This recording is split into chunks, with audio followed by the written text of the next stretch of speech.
नमस्कार। कार्यक्रम सीधा कुरा जनतासँग हेर्नको निमित्त न्यूज 24 टेलिभिजन हेरेर बसिरहनु भएका र इन्टरनेटको माध्यमबाट विश्वभर हामीलाई हेरेर बसिरहनु भएका तमाम दर्शक महानुभावलाई हार्दिक स्वागत गर्दछु। म सम्झना भुजेल। यो तत्कालीन प्रधानमन्त्री केपी शर्मा ओली प्रतिको आक्रोश हो या प्रधानमन्त्री शेरबहादुर देउवा प्रतिको अपार विश्वास? प्रधानमन्त्री देउवालाई संसदले विश्वास गरेको छ, फेरि कस्तो उत्तम साइत जुराएछ देउवाज्यूको ज्योतिषी सुरेन्द्र चन्द्र रिजालले।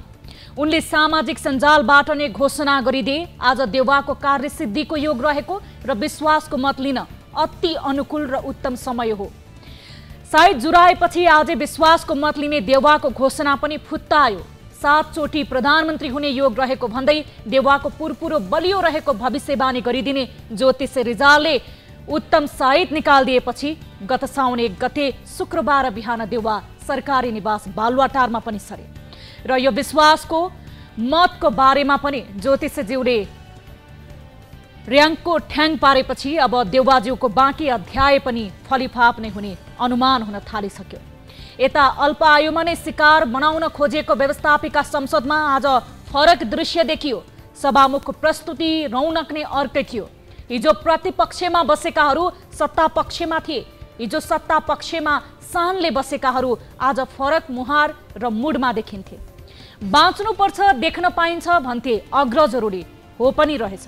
सत्ता र शक्ति कति बलियो हुँदो रहेछ भन्ने नेपालमा बारम्बार पुष्टि नभएको होइन।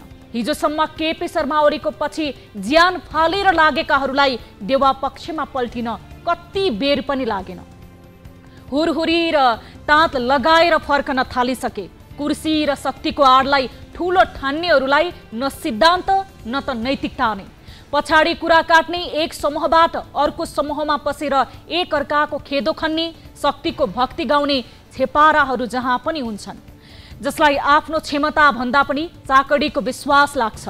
हो त्यसैले हो हिजो ओलीको टोलीमा बसेर गर्नु गरे अब देउवा दाई उनीहरूको लागि प्रिय बन्न पुगेका छन्। संसदमा देखिएको विश्वासको मतका केही छेपाराहरू भने यस्तै उदाहरणहरू हुन् जो सत्य र सिद्धान्त भन्दा बढी शक्ति र भक्तिमा आशा गर्छन्। यही र यस्तैसँग सतर्क नबने देउवालाई कुनै पनि ज्योतिषीले बचाउन नसक्ने भने निश्चित छ। त्यसमाथि त कतिपयहरू उता कतैबाट सञ्चालित भइरहेको बताउँछन्, परिचालित छन्, उतैको आदेश निर्देशलाई सर्वोपरि पनि मान्छन्। हो त्यस्ताले पनि नेपालको राजनीतिलाई दूषित बनाउँदै लगेका छन्। बरु भीम रावल यस्ता गतिला निस्किए।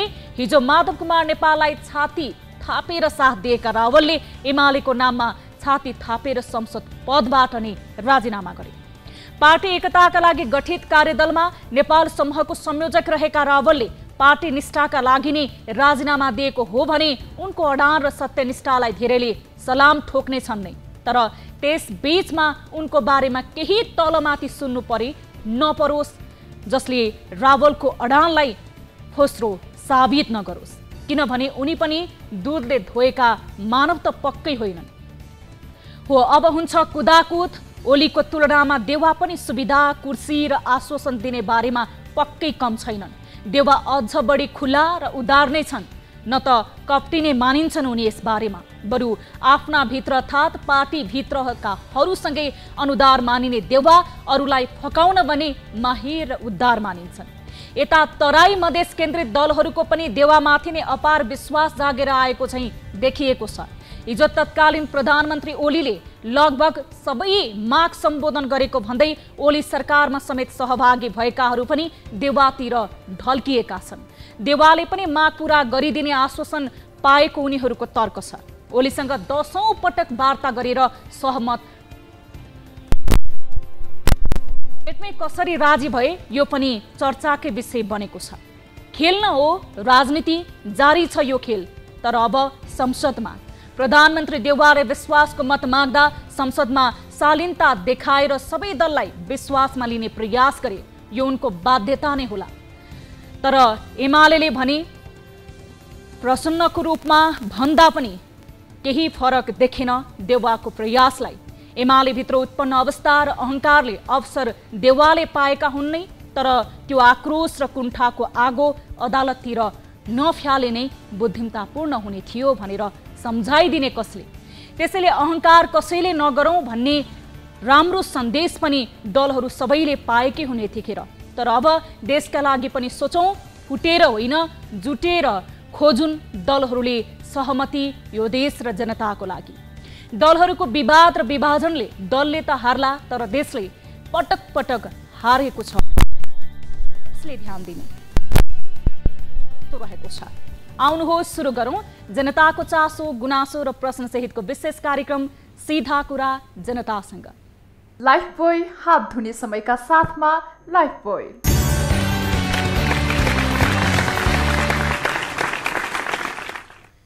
स्वागत छ दर्शक महानुभाव कार्यक्रम सीधा कुरा जनतासँगमा। आजको श्रृङ्खलामा पनि हामीले विभिन्न विषयवस्तुहरूलाई समावेश गरेका छौँ। आज हामीले कार्यक्रममा पहिलो विषयको रूपमा लिएका छौँ हामीले धरान स्थित बीपी कोइराला स्वास्थ्य विज्ञान प्रतिष्ठानको विषयलाई हामीले लिएका छौँ। लामो समयदेखि त्यहाँ स्वास्थ्य कर्मीहरू आन्दोलित रहेका छन्, त्यसैगरी नागरिक समाजहरू पनि आन्दोलित रहेका छन्। बीपी कोइराला स्वास्थ्य विज्ञान प्रतिष्ठानमा अनियमितता भएको र स्वास्थ्य विज्ञान प्रतिष्ठानलाई नै धराशाही बनाउनको लागि चलखेल भएको भन्ने आरोप लागेको छ। यस विषयमा हामीले आज विशेष रिपोर्ट बनाएका छौँ कार्यक्रममा र यस अलावा तपाईँ दर्शक महानुभावसँग प्रत्यक्ष रूपमा हामी सम्पर्क मार्फत कुराकानी गर्नेछौँ। तपाईहरूले हाम्रो टोल फ्री नम्बरमा सम्पर्क गर्न सक्नुहुनेछ भने भाइबर तथा व्हाट्सएपबाट इन्टरनेटको माध्यमबाट पनि हामीलाई सम्पर्क गर्न सक्नुहुनेछ। र यति बेला प्रतिनिधि सभाको बैठक पनि जारी रहेको छ। आम दर्शक महानुभावहरूको ध्यान खिच्न सफल पनि भएको छ यो बैठकले, किनकि प्रधानमन्त्री शेरबहादुर देउवाले आज विश्वासको मत लिँदै हुनुहुन्छ। यसबारे पनि हामी थप अपडेट गराउनेछौँ कार्यक्रम अवधिभर।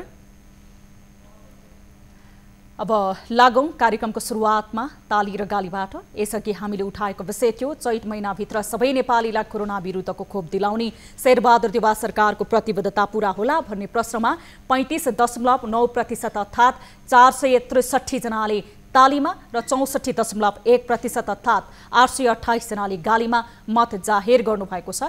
यो मतलाई आधार मान्दा प्रधानमन्त्री देउवाको प्रतिबद्धता अविश्वास गर्ने मत धेरै रहेको छ। अब आजको विषय रहेको छ ताली र गालीको लागि। एमाले नेता भीम रावलले सांसद पदबाट राजीनामा दिनु ठिक हो भन्नेले तालीमा र ठिक लागेन भन्नेले गालीमा भोट गर्न सक्नुहुनेछ। हाम्रो पात्रोको एप्लिकेसन मार्फत भोटिङ सुरु हुन्छ अबबाट। आम जनसरोकारको विषय र सार्वजनिक महत्त्व राख्ने विषयमा हामीले हाम्रो प्रश्नहरू केन्द्रित गर्दै आएका छौँ र तपाईँ दर्शक महानुभावले हाम्रो पात्रोको एप्लिकेसन मार्फत ताली वा गालीमा आफूलाई महत्त्वपूर्ण लाग्ने विषयवस्तुमा आफ्नो अमूल्य विचार र प्रतिक्रिया जनाउन सक्नुहुनेछ। अब लागौं पहिलो विषयतर्फ। कुनै समय नेपालको मात्र नभई दक्षिण एसियाकै नमुना अस्पताल मानिएको बीपी कोइराला स्वास्थ्य विज्ञान प्रतिष्ठान राजनीतिक हस्तक्षेपका कारण बेतिथिको नमुना बनेको छ। क्षमता र सुविधाको हिसाबले अब्बल मानिएको यो संस्था वर्षौंदेखि भएको बेतिथि र आन्तरिक किचलोको शिकार बनेको छ। पदाधिकारीहरूको मनोमानी बेतिथिका कारण यहाँ हरेक दिन जसो फरक फरक प्रकारको आन्दोलन हुने गरेको छ। प्रतिष्ठानको सञ्चित घाटा बजेट 7 अर्ब रुपैयाँ पुगिसकेको छ। महालेखाको प्रतिवेदन अनुसार 1 अर्ब 10 करोड बेरुजु, केही हिस्सा स्वास्थ्य मन्त्रालयको छ भने अधिकांश प्रतिष्ठानको छ। प्रतिष्ठानको वार्षिक बजेट 1.5 देखि 2 अर्ब रुपैयाँ हो। स्थापनाको बेलामा लक्ष्य र उद्देश्य योजनाको आधारमा प्रतिष्ठान जुन स्थानमा हुनुपर्थ्यो त्यसबाट निकै पछाडि धकेलिएको अग्रज चिकित्सकहरूको भनाइ छ। प्रतिष्ठानमा स्थापना कालदेखि नै कार्यरत अग्रज चिकित्सकहरू दक्षिण एसियाको नमुना स्वास्थ्य शैक्षिक संस्था बनाउने भनिएको प्रतिष्ठान पदाधिकारीहरूको कारण भ्रष्टाचारको नमुना अखडा बनेको बताउन थालिरहेका छन्। निरन्तरको आन्दोलनले उपचार सेवा प्रभावित छ भने विद्यार्थीको पढाइ रोकिन पुगेको छ। 28 वर्षअघि स्थापना भएको प्रतिष्ठानले यही अस्तव्यस्तताका कारण सुरुमाका वर्षहरूमा कमाएको ख्याति गुमाएको छ। हाल यस प्रतिष्ठानमा भएको चलखेलदेखि आन्दोलनका कारण विभिन्न स्थानबाट उपचारमा आउने सर्वसाधारणले समेत सहज वातावरणमा स्वास्थ्य सेवा पाइरहेका छैनन्। सुनसरीबाट हाम्रा टिभी जर्नलिस्ट मनोज भुजेलले पठाएको यो रिपोर्ट हेरौँ।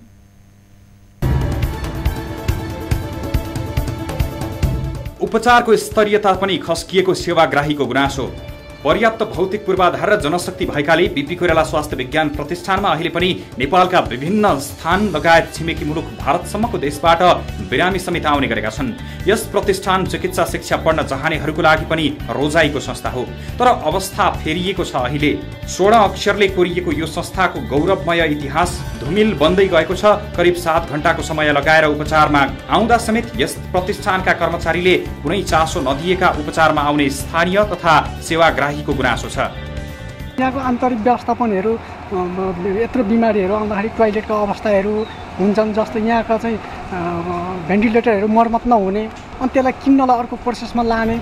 350 जना जुनियर चिकित्सक, 300 जना फ्याकल्टी चिकित्सक, असिस्टेन्ट प्रोफेसरदेखि प्रोफेसर, 600 नर्स, 1500 विद्यार्थी र 2300 बढी कर्मचारी छन्। तर राजनीतिक हस्तक्षेप, भ्रष्टाचारी नेतृत्व र संस्थाप्रति उदासीन व्यक्तिहरूको पहुँच बढ्दा प्रतिष्ठान हरेक दिन निकम्बा बनिरहेको छ। बिरामीहरूलाई जुन चाहिँ प्रदान गर्ने सेवा सुविधाको कुरामा चाहिने उपकरणहरू जुन छ नि, ती खरिदमा पनि अब नानाभाँतीको कुराहरू आइरहेछन्। मतलब त्यहाँ पनि अन्य कुराहरू आइरहेछन्।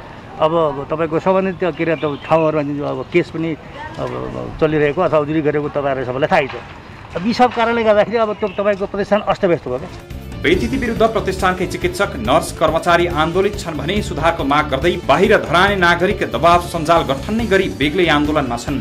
मेडिकल उपकरण खरिदमा हुने आर्थिक अनियमितता, भ्रष्टाचार, संस्थामा हुने गरेको राजनीतिकरण, आर्थिक लेनदेनका आधारमा हुने पदाधिकारी नियुक्ति, मेडिकल उपकरण टेन्डर र खरिदमा कमिसन आदि बेइज्जतीको अन्त्य हुनुपर्ने मागमा दुवै पक्षको आन्दोलन केन्द्रित छ। अहिले बीपीका कर्मचारी र नागरिक समाजको आन्दोलनमा सहयोग गर्न डाक्टर गोविन्द केसी समेत धरान पुगेका छन्। सर्वसाधारणले जुन उपचार पाउँथे अनि सर्वसाधारण के अरे स्टुडेन्टहरूले डाक्टर बन्न पाउँथे, नर्स बन्न पाउँथे, प्यारामेडिक बन्न पाउँथे, त्यस्तो खालको सरकारी संस्थान चाहिँ डुबायो, बन्न नदिने, भएकालाई डुबाउने र नयाँ आउने नदिने, नयाँ आउने नदिँदैन भनेपछि कतिको आफू छन् त मान्छेहरू। उपकुलपति गिरीको योग्यतामाथि प्रश्न। सुधारको माग राखेर प्रदर्शन भइरहँदा उपकुलपति ज्ञानेन्द्र गिरी भने लामो समयदेखि काठमाडौँ बस्दै आएका छन्। केही दिन अघि मात्र आएका उनी आन्दोलनकारीहरूसँग वार्तामा बसे पनि बेग्लै विवादले वार्ता हुन सकेन। उनी मदिरा सेवन गरेर आएको भन्दै वार्तामा बसेको भन्दै गत बुधबार आन्दोलनकारीले स्वास्थ्य परीक्षण गर्नुपर्ने माग पनि गरे। गिरीले नमानेपछि वार्ता भाँडियो। 15 महिना अघि तत्कालीन स्वास्थ्य मन्त्री भानुभक्त ढकालको सिफारिसमा प्रधानमन्त्री केपी शर्मा ओलीले डाक्टर गिरीलाई उपकुलपति नियुक्त गरेका थिए। बीपी प्रतिष्ठानलाई धराशायी बनाउन वर्तमान 4 जना पदाधिकारीहरूको मुख्य हात रहेकाले स्वास्थ्य मन्त्री स्तरीय छानबिन समिति गठन गरी दोषीलाई कारबाही गर्न माग गर्दै सङ्घर्ष समिति आन्दोलनमा छ। आजको दिनसम्ममा यति पटक आन्दोलन गर्दा पनि बिरामीलाई असर गर्छ, विद्यार्थीलाई असर गर्छ भनेर पढाउनु पनि नछोड्ने, बिरामी हेर्न पनि नछोड्ने हामी चिकित्सक, हामी कर्मचारीहरूले मात्रै नैतिकताको ठेक्का लिएको हो।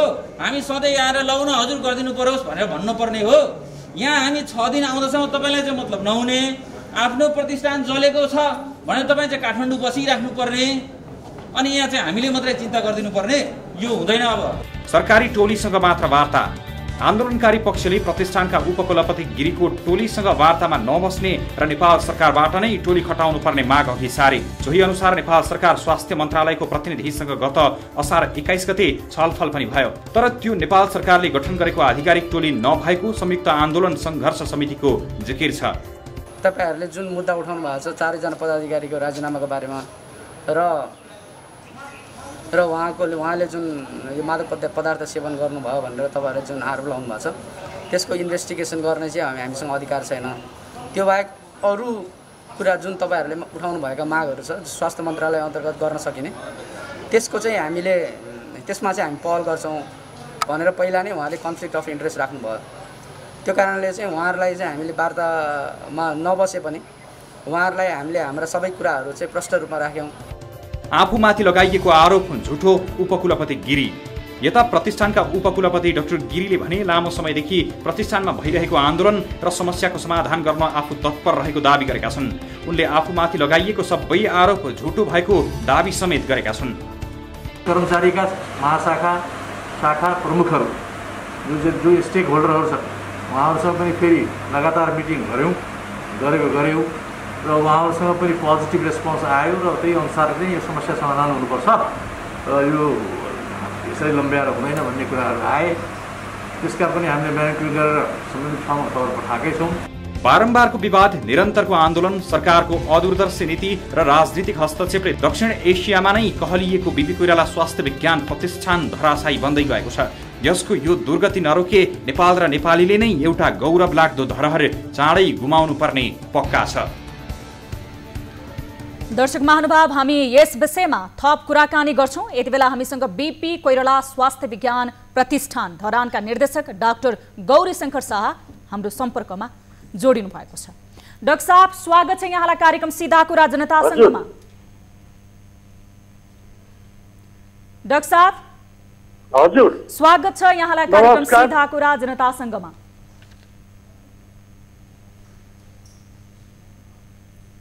डाक्टर साहब, मेरो आवाज सुनिरहनु भएको छ? हजुर। तपाईकोमा टेलिभिजन अन छ? टेलिभिजन अन छ, साउन्डलेस। अहिले मेरो आवाज सुनिरहनु भएको छ? अहिले सुनिराखेको छु। हुन्छ ल, विषयतिर केन्द्रित हौं। अब बिपी कोइराला स्वास्थ्य विज्ञान प्रतिष्ठानमा काम गर्ने ती स्वास्थ्य कर्मीहरू बिरामीको उपचारमा यति बेला लाग्नुपर्ने, आफैले काम गरेको संस्था विरुद्ध आन्दोलन गर्नुपर्ने, धरना गर्नुपर्ने अवस्था सिर्जना भयो। हेर्नुस् त, तपाईहरू जस्तो प्रतिष्ठा कमाएको व्यक्तिहरू बिपीको नेतृत्वमा हुँदा। अब बिपी कोइराला स्वास्थ्य विज्ञान प्रतिष्ठान जुन छ, हजुरले नै भन्नुभयो, एउटा ख्याति प्राप्त इन्स्टिट्युट हो र यो जुन छ, यो कोभिडको बेला जुन छ, हामी सबै मिलेर भित्रका जे जति समस्याहरू जुन छ, त्यो समस्याहरूलाई समाधान जुन छ, त्यो त आखिर वार्ता गरेर नै समाधान निस्किन्छ होला नि। डाक्टर साहब, तपाईले वार्ता गरेर समस्या समाधान हुन्छ होला भन्नुभयो। पटक पटक तपाईहरू वार्ता गरेर वार्ता टोलीमा बस्नु भएको छ, तपाईँ स्वयं पनि। अहिलेसम्म न तपाईहरूले स्वास्थ्य कर्मीको कुनै माग सम्बोधन गर्न सक्नु भएको छ। अहिले त नागरिक समाजसम्म त्यहाँ बिपी प्रतिष्ठानलाई धराशाही बनाए भनेर ओर्लिएका छन् तपाईहरू विरुद्धमा, र तपाईहरूले बनाउने वार्ता टोली नै यतिसम्म बनाउनु भयो कि नाटकीय रूपमा त्यो सरकारको आधिकारिक वार्ता टोली नै होइन भनिरहेका छन् स्वास्थ्य कर्मीहरूले।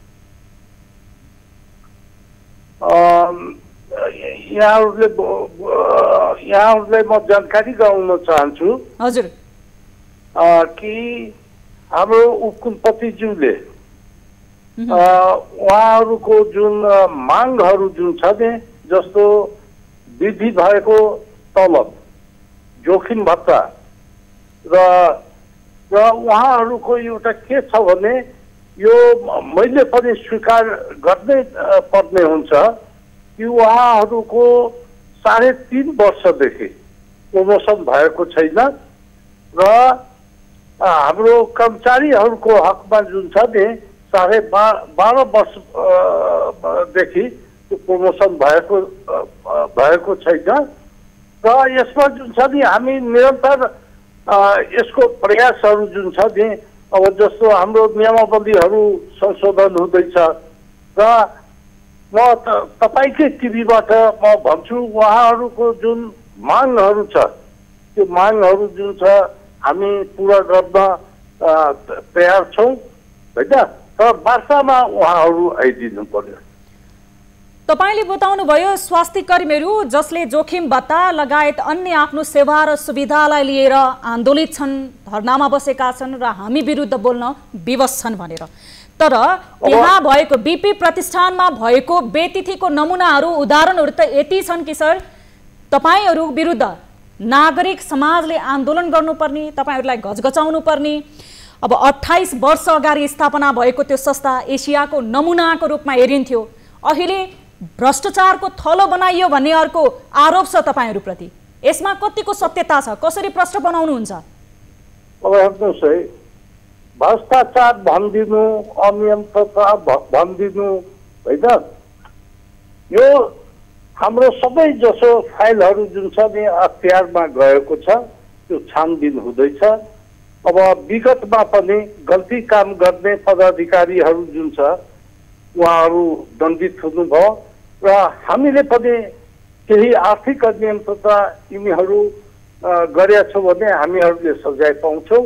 तर एउटा कुरा के बुझ्नु पर्यो भने, बीपी कोइराला स्वास्थ्य विज्ञान प्रतिष्ठानका सम्पूर्ण शिक्षक कर्मचारी हेल्परदेखि प्रोफेसरसम्म भिसीसम्म जुन छ सबैले आफू बसेको ठाउँबाट आफ्नो आफ्नो जिम्मेवारी जुन छ, जुन जिम्मेवारी दिएको छ त्यसलाई इमान्दारितापूर्वक पुरा नगरेसम्म यो बीपी कोइराला स्वास्थ्य विज्ञान प्रतिष्ठान जुन छ यो उभो लाग्न सक्दैन।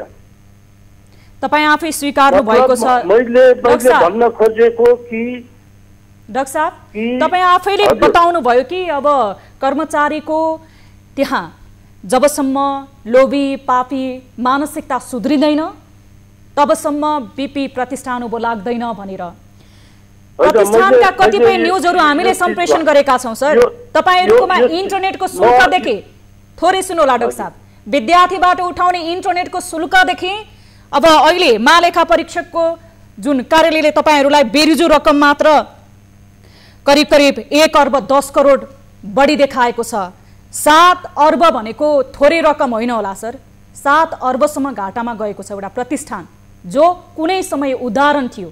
अनि यसले चाहिँ तपाईँहरूलाई लज्जाबोध हुँदैन? तपाईँहरूकै नेतृत्वको समयमा यसरी आफ्नै स्वास्थ्य कर्मीहरू आफ्नै संस्था विरुद्ध आन्दोलित हुनुपर्ने, त्यहाँ बुद्धिजीवीहरू त्यसै गरी नागरिक समाजहरू तपाईँ विरुद्ध प्रश्न चिन्ह खडा गरेर धरना दिनुपर्ने,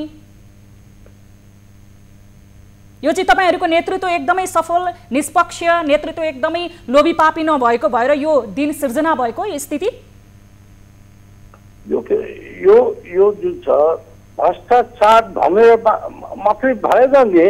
आजकल त हेर्नुहोस् यहाँ 2 किसिमको त्यो छ। हामीले जुन चिज पनि खरिद प्रक्रिया गर्दाखेरि डिपार्टमेन्टको सिफारिस बिना हुँदैन र नेपाल सरकारको यो सार्वजनिक खरिद नियमावलीलाई कसैले त्यो बाइपास गर्न सक्दैन, कसैलाई जेल जानु छैन।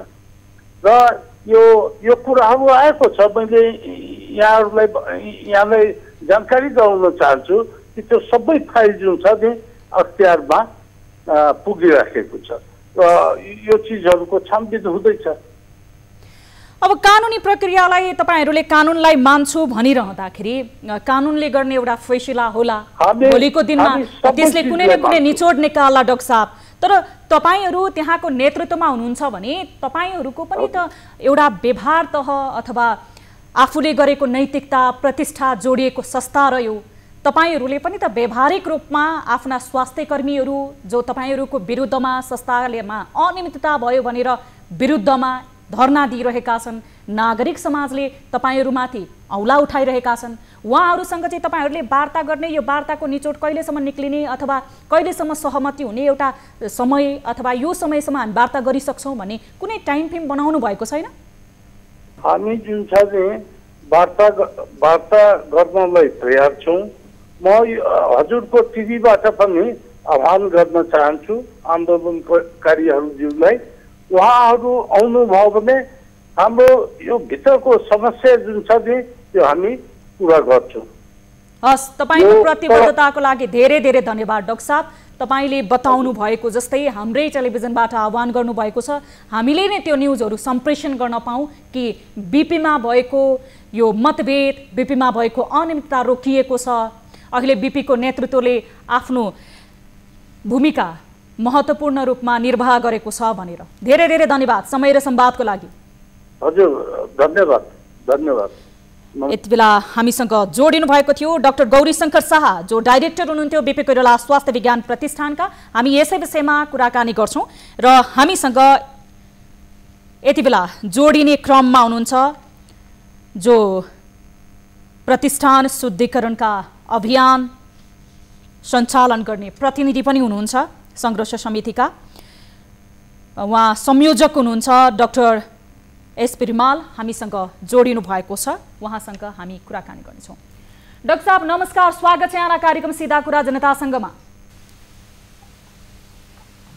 हेलो, नमस्कार सबैजनालाई, थ्याङ्क यू भेरी मच। यो मौका दिनुभएकोमा यहाँहरू लगायत यो पपुलर टेलिभिजनलाई म धन्यवाद दिन चाहन्छु। हजुर, अब के छ तपाईहरूको माग बिपी स्वास्थ्य विज्ञान प्रतिष्ठानप्रति र तपाईहरू धेरै लामो समयदेखि त्यहाँ आन्दोलनमा हुनुहुन्छ, धरनामा हुनुहुन्छ, तपाईहरूको माग सम्बोधन गर्नको लागि नेतृत्वमा बसेका व्यक्तिहरू सरकार सकारात्मक छ?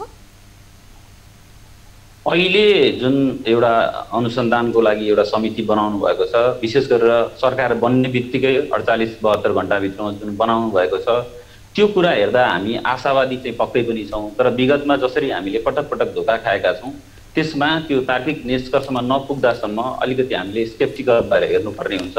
यद्यपि त्यो जुन एउटा राम्रो समूह बनाउनु भएको छ त्यसप्रति हामी आशावादी नै छौँ। अब तपाईले नयाँ सरकार गठन भएपछि जुन किसिमले त्यहाँ तपाईहरूले एउटा सकारात्मक निर्णय पाउनु भएको छ भनेर बताउनु भयो, खासमा तपाईहरू आन्दोलित हुनुपर्ने र आफैले काम गरेको संस्थालाई तपाईहरूले प्रश्न चिन्ह खडा गर्नुपर्ने कारण चाहिँ कहाँबाट सुरु भयो? यो एकदमै गम्भीर कुरा छ। म तपाईलाई भन्न चाहन्छु, विशेष गरेर जे लेखिएको छ त्यो लेखिएको कुरा र देखिएको कुरा चाहिँ फरक छ। अघि हाम्रो डाइरेक्टर सरले पनि भन्नुभयो, जस्तै उहाँलाई तपाईले सोध्न सक्नुहुन्छ गत वर्षको जोखिम भत्ता अहिलेसम्म दिनुभएको छैन। 9 महिना अगाडि जुन भाइस चान्सलरले अहिले जुन निकाल्नु भएको छ नोटिस, त्यही नोटिस 9 महिना अगाडि निकाल्नु भएको छ। 4 महिना अगाडि उहाँले बकाइदा साइन गरेर यो गर्छु भनेर लेखेर दिनुभएको छ। तपाईले बेरोजीको कुरा गरिसक्नुभयो भनेको यो सबै कुराले हेर्दा उहाँहरू चाहिँ दक्ष होइन भन्ने कुरा प्रष्ट हुन्छ। दक्षता नभएको मान्छेले प्रतिष्ठान हाँक्दाखेरि यस्तै हुन्छ। तसर्थ बिपी कोइराला स्वास्थ्य विज्ञान प्रतिष्ठान अहिले अटो पाइलट मोडमा छ। यो it is about to cross, यो क्रास हुँदैछ। तसर्थ उहाँहरूले विशेष गरेर 15 गतेको जुन घटना घट्यो त्यो घटनाको प्रत्यक्षदर्शी भएको हुनाले, कसैले त्यसलाई गरेको हुनाले पनि राजीनामा दिनुपर्छ भन्ने कुरा हो। र विशेष गरेर हाम्रो अहिलेको लडाइँ चाहिँ हाम्रा यहाँ भएका पदाधिकारीहरूसँग होइन, हाम्रो लडाइँ अहिले सरकारसँग छ। सरकारसँग किन छ भने लेखिएको र देखिएको फरक छ। तपाईले अहिले राजनीतिक कुनै पनि पार्टीको घोषणापत्र पल्टाएर हेर्नुहोस्, शिक्षा र स्वास्थ्यलाई उहाँहरूले 1 नम्बरमा राख्नुहुन्छ, संविधानमा हेर्नुहोस् उहाँहरूले एकदम माथि राख्नुहुन्छ बेसिक राइट भनेर। तर जबसम्म उहाँहरूले दक्ष व्यक्ति यस्ता प्रतिष्ठान हाँक्नको लागि पठाउनुहुन्न, त्यसको लागि नीति बनाउनुहुन्न, तबसम्म भोग्ने नीति यही हो। अहिले हाम्रा 4 जना पदाधिकारीज्यूहरू यदि जानुभयो भने पनि फेरि 4 जना त्यसै गरेर आउँछ भने यो समस्या सधैँ बढिरहन्छ। तसर्थ हामीले के भन्न खोजिरहेका छौँ भने अब पठाउने कुनै पनि पदाधिकारीहरू, शैक्षिक संस्था र स्वास्थ्य संस्थामा पठाउने पदाधिकारीहरू विज्ञले बनाएको गाइडलाइनलाई फलो गरेर पठाउनुहोस् र विज्ञले छान्ने एउटा चाहिँ परिपाटी बचाउनुहोस्। अनि बल्ल त्यो मूलबाट राम्रो कुरा आएपछि अटोमेटिकली सबै कुरा आउँछ भन्ने हाम्रो माग हो, पहिलो माग। दोस्रो माग के हो भने तपाईले अघि पनि भन्नुभयो कि राष्ट्रिय स्तरका पत्र पत्रिकामा त त्यस्तै कुरा त उठ्दैन। राष्ट्रिय स्तरका पत्र पत्रिकामा अनियमितताका कुराहरू, भ्रष्टाचारका कुराहरू यति धेरै उठिसके पछाडि सरकारले त्यसलाई प्रायोरिटीको साथमा इन्भेस्टिगेट गर्नुपर्छ र इन्भेस्टिगेट गरिसके पछाडि दोषी छ भने उहाँहरूलाई सजाय दिनु पर्यो, दोषी छैन भने उहाँहरूलाई दोषी हुनुहुन्न भनेर भन्नु पर्यो। दोस्रो कुरा यो हो। र तेस्रो कुरा, अख्तियार र अदालतमा जति पनि शैक्षिक र स्वास्थ्य संस्थामा भएका भ्रष्टाचारहरू छन् त्यसलाई फास्ट ट्र्याकबाट सोलुसन दिनु पर्यो अख्तियार र अदालतले। अरू ठाउँमा पनि भ्रष्टाचार हुनु नराम्रो हो, तर शैक्षिक संस्था र यस्तो स्वास्थ्य संस्थामा भ्रष्टाचार भयो भने तपाईले यहाँबाट त भोलि देशलाई हाँक्ने एउटा चाहिँ नि नेता निकाल्नुहुन्छ, एउटा पत्रकार निकाल्नुहुन्छ, एउटा समाजसेवी निकाल्नुहुन्छ, वैज्ञानिक निकाल्नुहुन्छ, इन्जिनियर निकाल्नुहुन्छ र चिकित्सक निकाल्नुहुन्छ। यस्तो ठाउँमा भ्रष्टाचार भनेको त एकदमै गम्भीर अपराध हो। तसर्थ राज्यले यसलाई एकदमै सेन्सिटिभ रूपमा लिनुपर्छ र सेन्सिटिभ रूपमा त्यसलाई इन्भेस्टिगेट गरिसके पछाडि अख्तियार अदालतले पनि त्यसलाई एकदम फास्ट ट्र्याकमा सोलुसन दिनुपर्छ भन्ने हाम्रो माग हो।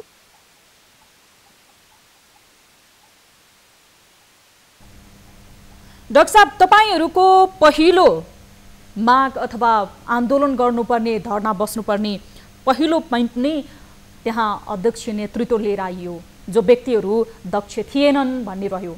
तर स्वयं तपाईको डाइरेक्टरले हामीसँग केही मिनेट अगाडि मात्र कुराकानी गर्दा के बताउनु भएको छ भने यो समस्या मिलेर जाने समस्या हो।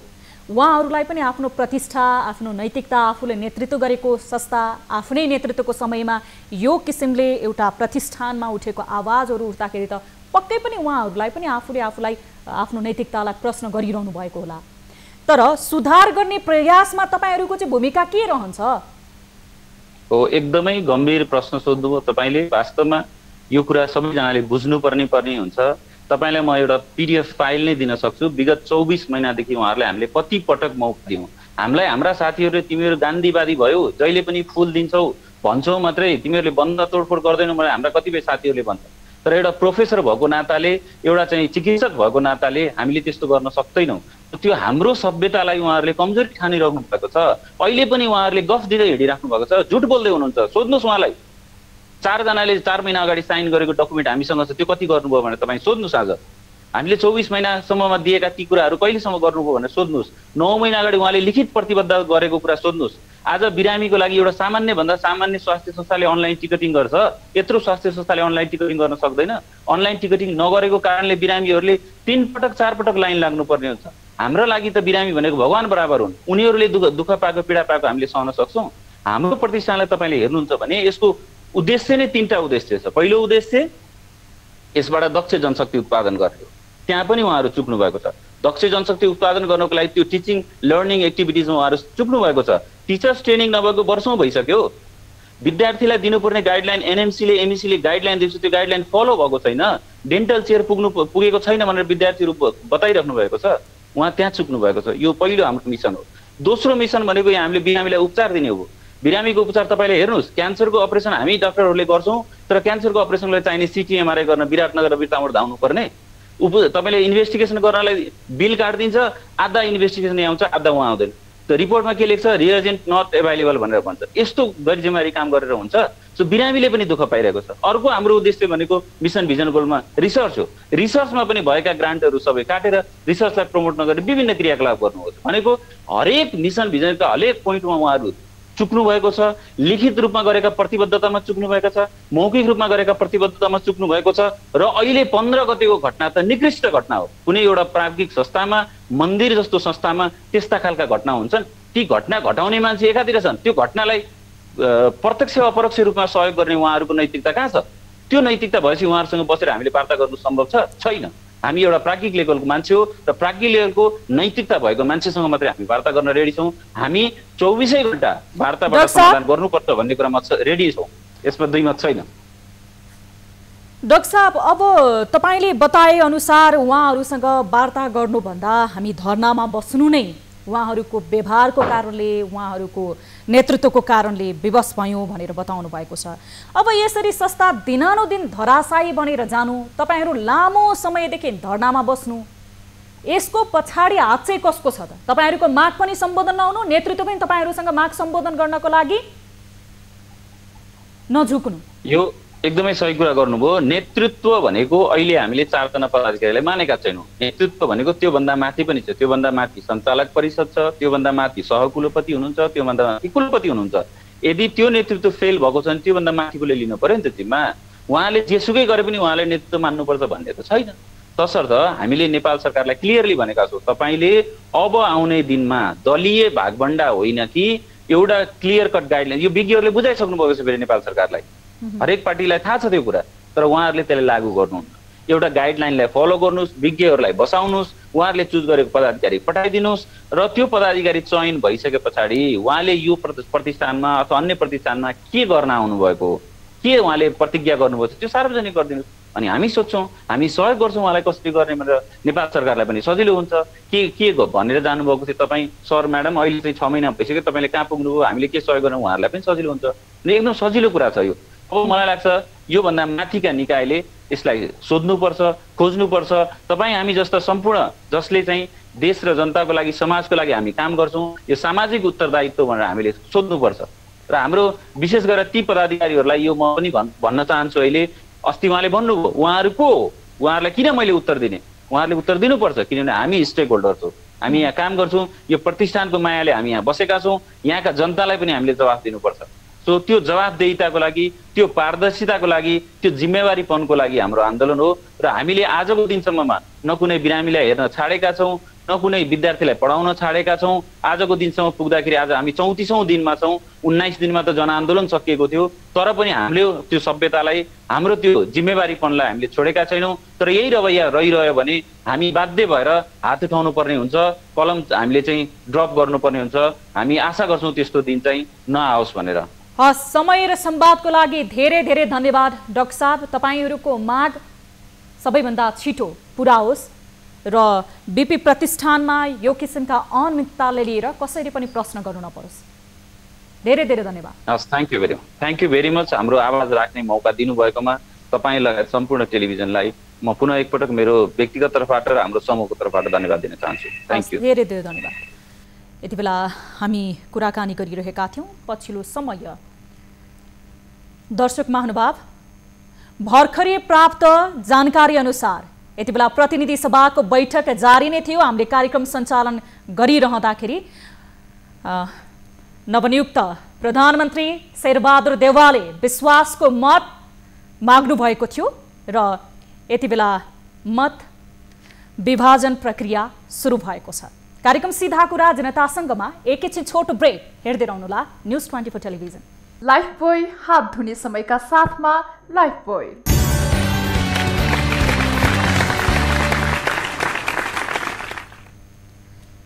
ब्रेकपछि स्वागत छ दर्शक महानुभाव। कार्यक्रम सीधा कुरा जनतासँगमा अब लागौं अर्को विषयतर्फ। अरूलाई खुसी र हर्ष बाँड्ने धेरै कलाकारहरूको जीवन आफैमा दयालाग्दो र निराशजनक छ।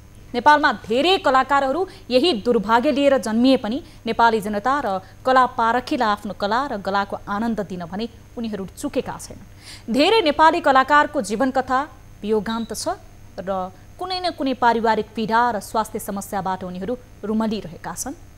यही अवस्थामा उभिएकी छिन् पल्पसार डङ्गोल पनि। हास्य कलाकारको छवि बनाएकी पल्पसार चर्चित टिभी सिरियल मेरी बासेदेखि चम्सुरीको नामले नेपाली जनतामाझ चिनिन थालिन्। उनले धेरै टेली चलचित्र र चलचित्रमा काम गरिन्, तर आम दर्शकले उनलाई चम्सुरीको रूपमा नै मन पराए। सबैलाई खुसी र हर्ष बाँड्न खोज्ने र हँसाइरहन रुचाउने उनै चम्सुरी अहिले जीवन मरणको दोसादमा छिन्। टिभी जर्नलिस्ट केशव निरौलाले तयार पारेको यो रिपोर्ट हेरौँ। दयालु दाताबाट किडनी दानको अपेक्षा। कलाकार पल्पसा डङ्गोल जीवन र मरणको दोसाँधमा पुगेकी छन्। करिब 5 वर्षबाट दुवै किडनी फेल भएर बाँचिरहेकी उनको अवस्था अहिले भने दयनीय बनेको छ। त्रिभुवन विश्वविद्यालय शिक्षण अस्पतालमा उपचार गराइरहेकी उनले अस्पतालबाटै सक्ने र चाहनेले किडनी दान गरेर आफ्नो जीवन रक्षा गरिदिन अपिल गरेकी छिन्। उनले यसका लागि कोही दयालु दाता निस्किए अझै बाँच्न चाहने आफ्नो रहर पूरा हुने पनि बताइन्। हिजो छाडी अस्तिबाट म त एकदमै रिस खाइसकेको थिएँ। राति म त अब मर्छु होला भन्ने लागेको थियो। त्यसपछि हिजोको दिनकोदेखिको मलाई माया, हिजोबाट दिपाहरू आइसकेपछिको माया देखेपछि मलाई अहिले हौसला बढाएको छु। म सबैलाई हात जोडेर भन्न चाहन्छु, मैले पैसा मागेको होइन। प्लिज, मैले मुखै खोलेर भन्छु, मैले पैसा मागेको होइन। मलाई किडनी एउटा दिइदिनुहोस्, कसैले किडनी दियो भने म बच्छु। मैले किडनी मागेको, त्यति भन्न चाहन्छु। मैले ठाउँ ठाउँमा हात फैलाएर पैसा मागेको चाहिँ होइन। प्लिज, आर्थिक सहयोगको अपेक्षा गरेको छैन पल्पसा। हास्य टेली श्रृङ्खला मेरी बासैबाट चम्सुरी पात्रको रूपमा चर्चित बनेकी उनको श्रीमानसँगको सम्बन्ध टुटेपछि लामो समयदेखि दुई छोरीको सहारामा थिइन्। कलाकारितासँगै दुई छोरीहरूको उज्जवल भविष्यका लागि सङ्घर्ष गर्दै आएकी पल्पसाको लागि किडनीको समस्याले केही समयदेखि थलिँदै आएकी छिन्। उनले आफूले कसैसँग पनि आर्थिक सहयोगका लागि याचना नगरेको प्रश्न पार्दै आफूले किडनीको सहयोगको अपेक्षा मात्र गरेको सुनाइन्। पल्पसाको उपचारमा संलग्न चिकित्सकले भने कुनै पनि बिरामीको बारेमा बोल्ने अधिकार चिकित्सकलाई नहुने भन्दै प्रतिक्रिया दिन अस्वीकार गरेका छन्। दर्शक महानुभाव, हास्य कलाकार पल्पसा डङ्गोल यति बेला आफ्नो जीवन र मरणको दोसाँधमा रहेकी छिन् र उनी अस्पतालको बेडमा छटपटाइरहेको अवस्था रहेको छ। उनको दुवैवटा किडनी मृगौला फेल भएको भनेर डाक्टरले भनेको र विगत 5 वर्षदेखि उनी औषधि सेवन गरेर बसिरहेकी थिइन्। तर अहिले उनको दुवैवटा मृगौला फेल भए पछाडि उनी अस्पतालको शय्यामा छिन्। यदि सहयोग गर्न चाहने मनकारी मनहरूले उहाँलाई सम्पर्क गर्न सक्नुहुनेछ। हामीले यस विषयमा रिपोर्ट प्रसारण गर्यौँ। कलाकार देशका गहना हुन् भनिन्छ, तर यति बेला हामी पल्पसा डङ्गोलको छोरीसँग कुराकानी गर्छौँ। लुबिना डङ्गोल हामीसँग टेलिफोन सम्पर्क मार्फत जोडिनु भएको छ। हामी उहाँसँग कुराकानी गर्छौँ। नमस्कार रुबिनाजी, स्वागत छ यहाँलाई कार्यक्रम सीधा कुरा जनतासँगमा। हेलो नमस्ते। अब लामो समयदेखि तपाईको आमाले जुन मृगौलाको औषधि खाइरहनु भएको थियो, अब अहिले 2वटा नै मृगौलाले काम नगर्ने भनेर चिकित्सकले तपाईहरुलाई बताएको छ। अब आमाको थप उपचार गर्नको लागि के प्रयास गर्दै हुनुहुन्छ तपाईहरुले? हाम्रो प्रयास भनेको त्यही पहिलादेखि नै हाम्रो आफन्तबाट किडनी खोजेर ट्रान्सप्लान्ट गर्ने नै थियो। अनि अहिले त्यो अलि सम्भव नभएको भएर हामी डायलाइसिस गर्दैछौँ। अहिले सम्भव चाहिँ चिकित्सकहरूले नै नभएको बताउनु भएको हो अथवा आफन्तबाट नै तपाईहरुलाई मृगौला उपलब्ध हुनलाई असहज भएको हो? आफन्तहरू भनेको अब कोही प्रेसरको रोगी, सुगरको रोगी, अनि अब हाम्रो चाहिँ एज नपुग्ने त्यस्तो भएको भएर अहिले पाएको छैन। अनि त्यही भएर चाहिँ अहिले होल्ड भइरहेछ। अहिले हामी ट्रान्सप्लान्ट गर्नमा चाहिँ अहिले मेन हाम्रो पहिलादेखि नै ट्रान्सप्लान्ट गर्ने भनेर सोच थियो, तर त्यो अहिले सम्भव भएको छैन। लुबिनाजी, तपाईले बताउनु भयो औषधि खाइरहनु भएको थियो भनेर, कहिलेबाट चाहिँ उहाँको स्वास्थ्य अत्यन्तै गम्भीर भएको? हजुर, पहिलाबाट भन्नाले पनि स्वास्थ्यमा अलिकति युटिआई यस्तो भएर किडनी भागेको। अनि मम्मीले अलिकति हामीबाट लुकाउनु भयो कि त्यो चाहिँ गल्ती भयो उहाँबाट। हजुर, म आफै औषधि खाएर निको गर्छु भनेर लुकाउनु भयो, तर त्यो पनि सम्भव भएन। अनि अहिले हामीलाई नै किडनीमा हानिसकेको भनेर थाहा भएको चाहिँ 1 वर्ष जस्तो भयो। अनि औषधिहरू गरिरहेको थियौँ। त्यति बेलादेखि नै अब डक्टरहरूले डायलाइसिस नगरिकन ट्रान्सप्लान्टतिरै लाग्नु तपाईँहरू भनेर भन्नुभएको थियो। त्यही भएर हामी चाहिँ बेलादेखि नै को छ भनेर खोज्न त सुरु गरेको थिएँ, तर सबैलाई भनेको थिएन। अनि 1 महिनादेखि चाहिँ एकदमै गाह्रो भएको भएर अहिले चाहिँ सबैलाई भनेर मिडियामा आएको यो कुरा। अहिले कोही आफन्त अग्रसर हुनुभएको छ, अगाडि आउनु भएको छ उहाँलाई किडनी दिन्छु भनेर? हजुर, अगाडि आउनु भएको छ। अब मामाहरू यताउतिहरू सबैजना आउनु भएको छ, तर डक्टरले भनेको अनुसार प्रेसर सुगर भएकोहरूले किडनी डोनेट गर्न मिल्दैन। प्लस मेरो अब म 19 वर्षको भए 20 लागिरहेको छु। 22 नभएसम्म अलि हेल्थ कम्प्लिकेसन आउन सक्छ भन्ने कुरा गर्नुभयो उहाँले। त्यही भएर त्यो पनि सम्भव भएन। मेरो बहिनी पनि बल्ल 16 वर्षको छ। हजुर, अब कसरी उपचार खर्च जुटाइरहनु भएको छ अथवा तपाईहरुको आर्थिक अवस्था चाहिँ कस्तो छ? त्यो मिडियामा चाहिँ अलि गलत सूचना के आइरहेको छ भने हाम्रो आर्थिक अवस्थालाई पनि सहयोग गरिदिनु भनेर फन्डहरू रेज भएर यताउति आइरहेको दिँदैछ, जुन हामीलाई पनि थाहा छैन। हिजो बल्ल मिडियामा आयो। अनि हामी हस्पिटलमै थियौँ। अनि त्यो टिकटकहरूको मार्फत सबैजनाले फन्डहरू रेज गर्न खोजिराख्नु भएको रहेछ। यो चाहिँ अलिकति मिसइन्टरप्रेसन भएको रहेछ। हामीले त्यस्तो आर्थिक सहयोग केही मागेको छैनौँ। यहाँ मम्मीको कलाकारहरूको सङ्गठनले चाहिँ आफ्नो पर्सनलबाट चाहिँ सहयोग गर्छु चाहिएको छ भन्ने जस्तो कुरा भएको थियो। त्यही कुरा चाहिँ अलि गलत वेमा अहिले सबैको अगाडि पुगेछ। हामीलाई आर्थिक चाहिँ त्यस्तो केही सहयोग चाहिएको चाहिँ होइन। यो चाहिँ क्लियर गर्न मन थियो। हस्, समय र जानकारीको लागि धेरै धेरै धन्यवाद लुबिनाजी। तपाईको मम्मीको स्वास्थ्य शीघ्र लाभको हामी कामना गर्दछौँ। हजुरलाई नै धेरै धेरै धन्यवाद। यति बेला हामीसँग जोडिनु भएको थियो पल्पसा डङ्गोलकी छोरी लुबिना डङ्गोल। अन्य समाचारहरूमा आएको जस्तो त्यसरी आर्थिक अवस्था नै कमजोर भएको र सहयोग गर्नुहोस् भनेर हामीले आह्वान गरेका छैनौँ। यद्यपि आफन्तहरूबाट उहाँलाई मृगौला दान गर्ने कुराहरू चलिरहेको छ, तर उहाँहरू पनि विभिन्न रोगबाट ग्रसित भएको कारणले अहिलेसम्म उहाँलाई मृगौला पाइरहनु भएको छैन भनेर जानकारी गराउँदै हुनुहुन्थ्यो। एउटा देशको कलाकार अहिले 2वटा नै मृगौला फेल भएको कारणले अस्पतालको शय्यामा छटपटाइरहनु भएको छ। हामीले यस विषयमा रिपोर्ट प्रसारण गर्यौँ। उहाँको सम्मान स्वरूप र उहाँको सुपुत्रीसँग पनि कुराकानी गर्यौँ। दर्शक महानुभाव, तपाईँ न्युज 24 टेलिभिजन हेर्दै हुनुहुन्छ भने हामीलाई कुनै पनि समस्यामा पर्नु भएको छ र तपाईँसँग कुनै पनि जिज्ञासा रहेको छ भने सम्पर्क गर्न सक्नुहुनेछ। हाम्रो टोल फ्री नम्बरहरू 24 घण्टा तपाईँहरूको लागि खुल्ला रहनेछन्। यति बेला भने हामीसँग कोही दर्शक टेलिफोन सम्पर्क मार्फत जोडिनु भएको छ, उहाँसँग कुराकानी गरौँ। नमस्कार, कहाँबाट को बोल्दै हुनुहुन्छ? हजुर, म यहाँ गैंडा गाउँपालिकाबाट बोल्दैछु। हजुर, यहाँको शुभ नाम भन्न मिल्छ? गाउँपालिकामा चाहिँ यो भत्ताको विषयमा अलिकति विवाद आइरहेछ के। भत्ताको विषयमा विवाद आएको, यो सामाजिक सुरक्षा भत्ता हो? हजुर, यो वृद्ध भत्ता 70 वर्ष काटेको हुनुहुन्छ नि त, ज्येष्ठ नागरिकहरूले पाउने भत्ताको विषयमा विवाद आएको। हजुर, के कारणले विवाद आएको?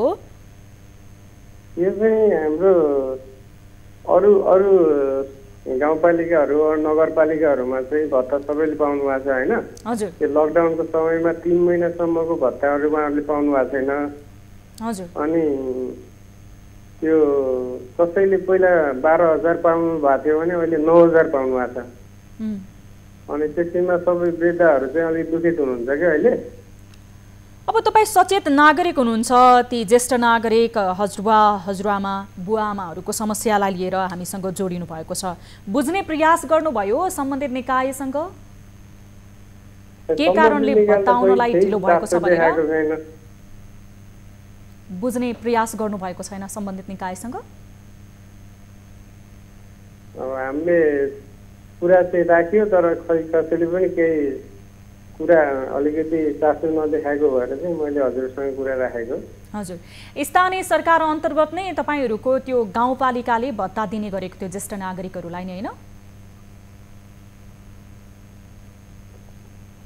सुनिरहनु भएको छ? सुन्दै हुनुहुन्छ तपाईँले?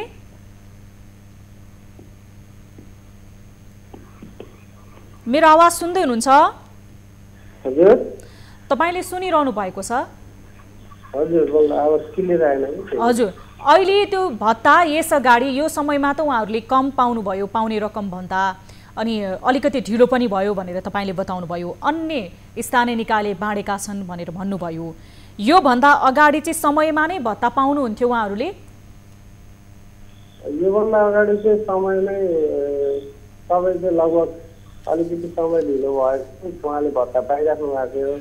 हजुर, तर यो अहिलेको चाहिँ यो 3 महिनाको लकडाउनको चाहिँ उहाँहरूले अरू चाहिँ नगरपालिका गाउँपालिकाहरूमा चाहिँ पाइराख्दाखेरि हाम्रो गाउँपालिकाकोले पाउनु भएन। हजुर, 3 महिनाको चाहिँ भयो होइन। अनि अहिले फेरि कसैले 12,000 पाइराख्नु भएको थियो, अनि उहाँहरूले चाहिँ फेरि अहिले कसैले 9,000 पाउनु भएको छ। हस्, तपाईँले आफ्नो गुनासो हामीसँग राख्नुभयो, त्यसको लागि धेरै धेरै धन्यवाद। हामी यो विषयमा बुझ्नेछौँ। हस् सर, हजुर, धन्यवाद। दर्शक महानुभाव, आज नवनियुक्त प्रधानमन्त्री शेरबहादुर देउवाले विश्वासको मत लिने कार्यक्रम रहेको थियो र आज दिनभरदेखि हामीले यस विषयलाई प्राथमिकताको साथ आफ्नो समाचार बुलेटिन र कार्यक्रमहरूमा पनि प्रत्यक्ष प्रसारण गरिरहेका छौँ संसद भवनबाट। र यसै विषयमा जानकारी दिनको लागि हामीसँग जोडिनु भएको छ हाम्रा टिभी जर्नलिस्ट जगन्नाथ दुलाल। हामी उहाँसँग पछिल्लो अपडेट लिनेछौँ। जगन्नाथ। हजुर सम्झना, अब नवनियुक्त प्रधानमन्त्री शेरबहादुर देउवाले आज विश्वासको मत लिने कार्यक्रम रहेको थियो, के छ अहिले अवस्था त्यहाँको? सम्झना, अपराह्न 4 बजेका लागि प्रतिनिधि सभामा प्रधानमन्त्री शेरबहादुर देउवाले विश्वासको मत दिने प्रक्रियाका लागि संसद बैठक आह्वान भएको थियो। तर आधी घण्टा ढिला गरेर बसेको बैठकमा विभिन्न राजनीतिक दलका नेताहरूले बोल्ने क्रम सकेसँगै केही बेर अगाडिबाट मात्रै विश्वासको मत विभाजनको प्रक्रियाको घन्टी बजेर अहिले विश्वासको मत विभाजनको प्रक्रिया चलिराखेको छ र अबको केही बेरमा नै प्रधानमन्त्री शेरबहादुर देउवाको पक्षमा विश्वासको मत कुन ढङ्गबाट पर्छ भन्ने कुरा सार्वजनिक हुनेछ। यद्यपि अहिलेसम्म उहाँलाई समर्थन गर्ने दलहरू र सांसदहरूको संख्या हेर्दा भने उहाँले सुविधाजनक ढङ्गबाट विश्वासको मत प्राप्त गर्ने अवस्था देखिन्छ। सम्झना, अहिले विश्वासको मत विभाजनको अवस्था छ र सांसदहरू जसले प्रधानमन्त्रीमा शेरबहादुर देउवालाई विश्वासको मत दिइरहनु भएको छ, उहाँले विश्वासको मत दायर गरिरहनु भएको छ र विश्वासको मत दिन नसक्ने सांसदहरू पनि अहिले संसद भवनभित्र रहेको अवस्था छ। सम्झना, जगन्नाथ, तपाईँ आज जानकारीको लागि संसद भवनबाट प्रत्यक्ष रूपमा जोडिरहनु भएको छ। अब विश्वासको मत त्यहाँ प्रक्रिया जारी रहेको छ भनेर तपाईले मतदान जारी छ भनेर जानकारी गराउनु भयो। कति समय लाग्ला नतिजा आइपुग्न? निश्चय पनि सम्झना केही बेर अगाडिबाट मात्रै प्रक्रिया सुरु भएको छ र यसरी हेर्दाखेरि अबको 1 घण्टाभित्रमा यो प्रक्रिया सकिएर यसको अन्तिम नतिजा आउने भनेर संसद सचिवालयले हामीलाई प्रारम्भिक अनुमान बारे जानकारी गराएको छ र मैले केही बेर अगाडि मात्रै पनि संसद सचिवालयका कर्मचारीहरूसँग जसले यो मत विभाजनको प्रक्रियाको व्यवस्थापनमा जुटिरहनु भएको थियो उहाँसँग कुराकानी गर्दा करिब 1 घण्टा 1.5 घण्टाको बीचमा यसको परिणाम आउँछ भनेर उहाँले जानकारी गराउनु भएको छ र अहिले प्रधानमन्त्री शेरबहादुर देउवाको पक्षमा सम्झना जानकारी गराइराखौँ कि नेपाली कङ्ग्रेससँग संसदमा रहेको चाहिँ 61 सांसदहरूको संख्या छ। त्यसै गरी नेकपा माओवादी केन्द्र जसले प्रधानमन्त्रीमा शेरबहादुर देउवालाई विश्वासको मत दिने भनिसकेको छ उसको 49 र जनता समाजवादी पार्टी जो आज संसद बैठक सुरु हुँदासम्म पनि जसपाको उपेन्द्र यादव समूह प्रधानमन्त्रीमा शेरबहादुर देउवालाई विश्वासको मत दिने पक्षमा थियो तर एकाएक महन्त ठाकुर जो यस अगाडि केपी ओली नेतृत्वको सरकारमा सहभागी भएको महन्त ठाकुर नेतृत्वको समूहले पनि शेरबहादुर देउवालाई समर्थन गर्ने भएसँगै सिङ्गो जनता समाजवादी पार्टीको 32 सांसदहरूले प्रधानमन्त्रीमा शेरबहादुर देउवालाई विश्वासको मत दिने भनिसकेका छन् भने नेकपा एमालेको माधव नेपाल समूह पनि विश्वासको मत दिने पक्षमा उभिएको छ सम्झना। यसरी हेर्दाखेरि संसदको अङ्कगणित हेर्दा र उहाँलाई जुन ढङ्गबाट संसदमा उभिएर विभिन्न राजनीतिक दलका नेताहरूले हामीले विश्वासको मत दिन्छौँ भनेर घोषणा गरेको र त्यही अनुसार मत पर्ने हो भने शेरबहादुर देउवाले प्रधानमन्त्रीका रूपमा संसदको बलियो विश्वासको मत प्राप्त गर्ने अवस्था देखिएको छ सम्झना। हस्, धेरै धेरै धन्यवाद जगन्नाथ। हामी पछि पनि तपाईसँग अपडेटको लागि जोडिनेछौँ। हस्, धन्यवाद सम्झना। यति बेला हामीसँग संसद भवन नयाँ बानेश्वरबाट जोडिनु भएको थियो हाम्रा TV journalist Jagannath Dulal.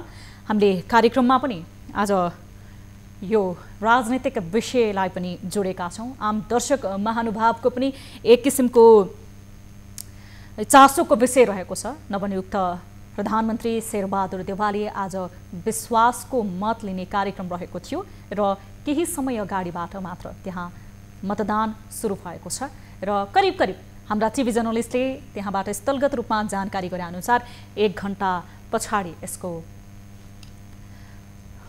Result आउने पनि जानकारी गराउनु भएको छ। यस विषयमा हामी थप अपडेट पनि लिइरहनेछौँ।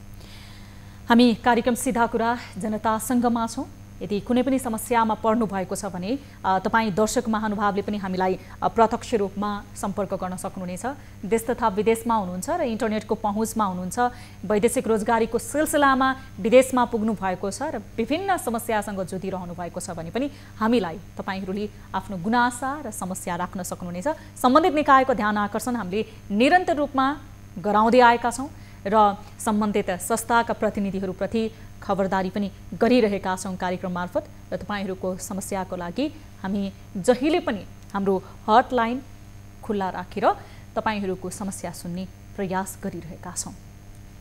कार्यक्रम सीधा कुरा जनतासँगको निर्धारित समय सकिएको छ।